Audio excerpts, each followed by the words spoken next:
Yeah, this is Darby Allen. You're watching AEW Insider. What's up, peeps? We're back. As always, I'm your host, Lee Benson. Thank you so much for joining us for our YouTube edition of the AEW Insider. If you hear the air conditioning in the background, I do apologize, but I'm not going to sweat my balls off while recording this for the peeps, so please bear with me. We got a big show as always. We got some AEW news, some WWE news, some NWA news, and some awesome random wrestling and sporting news. Remember, if you want to win that Bray Wyatt Firefly Funhouse Ringside Collectible exclusive action figure, you got to stick around to the end of the show to find out how.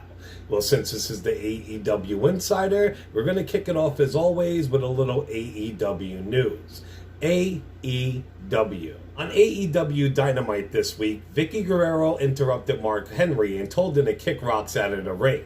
She then introduced her latest acquisition, and it was none other than Andrade. He now goes by the name of Andrade El Idolo. Andrade is all elite, peeps. After he debuted via Trinidad, aka Zelina Vega, tweeted a green, red, and white heart followed by a fist emoji. Those two must have grown tight in the time she managed him in WWE. Come to find out that Andrade demanded creative control of his character before he signed with AEW.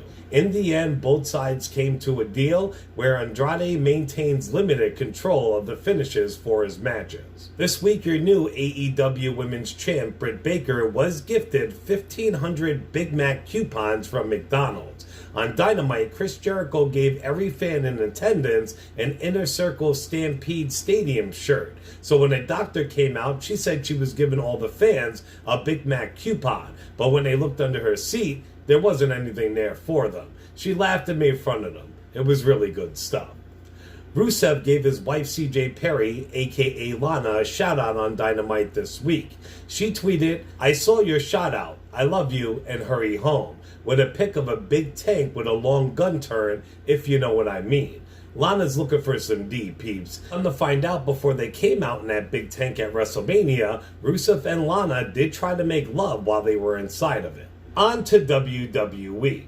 Now, we all heard about the WWE releases this week. There were some big names, and it's said that there are more coming. No need to rehash it, really. Tons of people and wrestlers have spoken out about it. Liv Morgan herself actually sent all the releases flowers. Everybody they release is pretty much a huge star, and they will be just fine. Just think of all their past releases. For the most part, everybody's doing great. So good luck to all of you, and so sorry it did turn out that way for you guys and gals. Brock Lesnar is now listed as an active superstar on the WWE website. So it looks like the Beast Incarnate will be back for SummerSlam. Crowds are back, and so is Brock. We all want Brock vs. Lashley. Hopefully they do that first, and they say Brock vs. Roman for WrestleMania. But the whole Paul Heyman situation will have to be ironed out once Lesnar returns. WWE and New Japan are still in talks about doing business with each other. If so, NXT would be the ones mainly used for the New Japan shows. Daniel Bryan was a big part of working that deal out in between the two companies, but as of right now, he's no longer involved with the talks. Rumors are that the Street Profits might be joining the Hurt Business. MVP took a pic with the two of them and posted it with a caption that said, "Good afternoon, gentlemen. If they joined and made a heel turn, I'd be so down with that." Mandy Rose and Sonya Deville opened up a pop-up donut shop over the weekend. They have this great show on YouTube called The Mandy's Donuts, where they try donuts in all the towns that they're wrestling in, and then they give their reviews. I don't know how they keep in such good shape with all the crap that they eat. They posted this hot-ass pic on Instagram with the following caption: "What an amazing day. Thank you all that stopped by and showing support for our very first The Mandy's pop-up. We're so grateful for all the donations and everyone that helped make this event happen. This is only the beginning.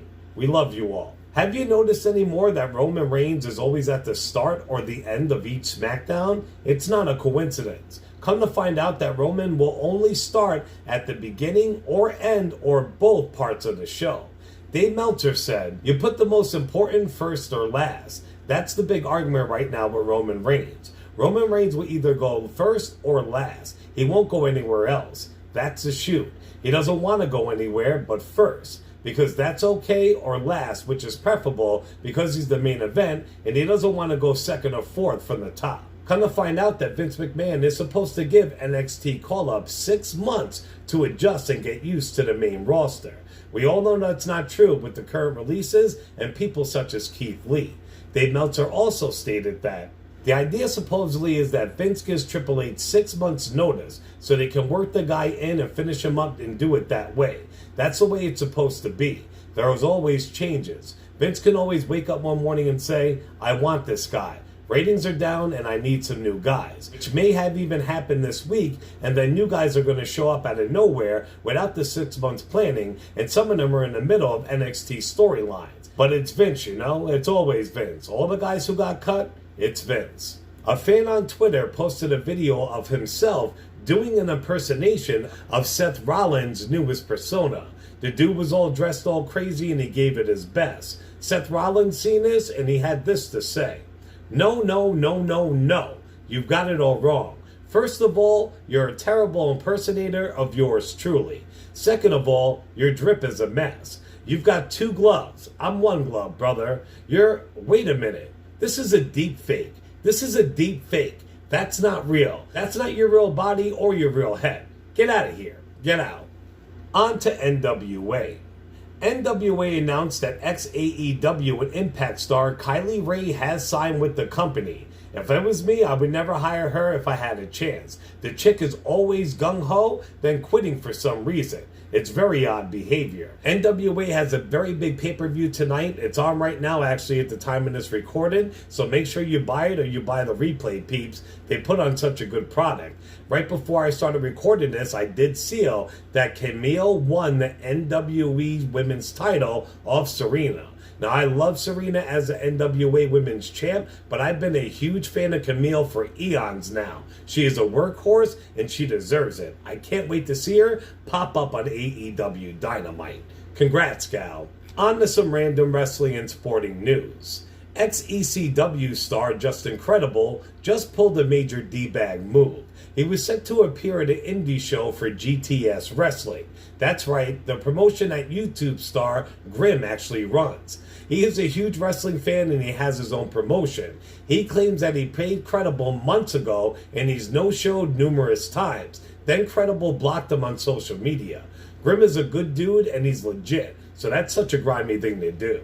Well, Ryback is mad at the internet again. He's mad at Twitter this time for blocking him on attempting for getting verified. He keeps trying to get verified and they got sick of it and they won't allow him to try to do it anymore. So now he's crying like a little baby again online about it. Well, Buff Bagwell has recovered from his car accident. He took to social media looking redder than a beet.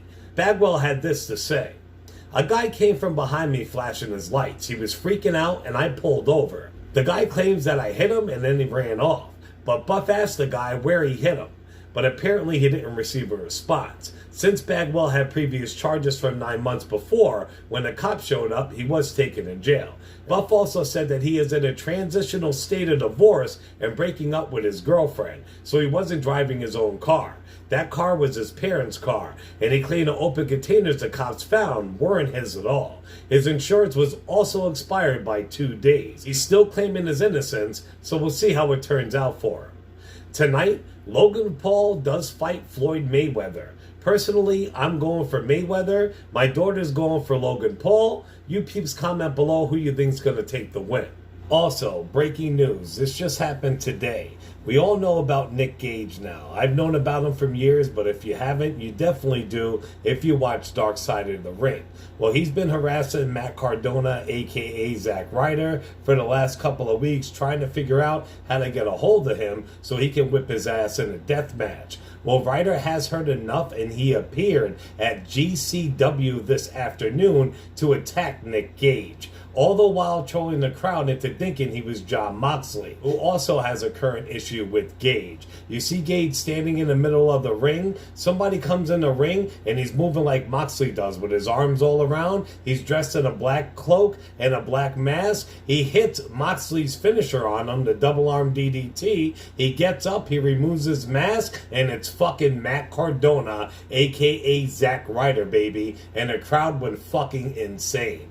This is what we love about wrestling, peeps. And finally, Wrestle Talk did a WWE vs. AEW poll, and the fans have replied.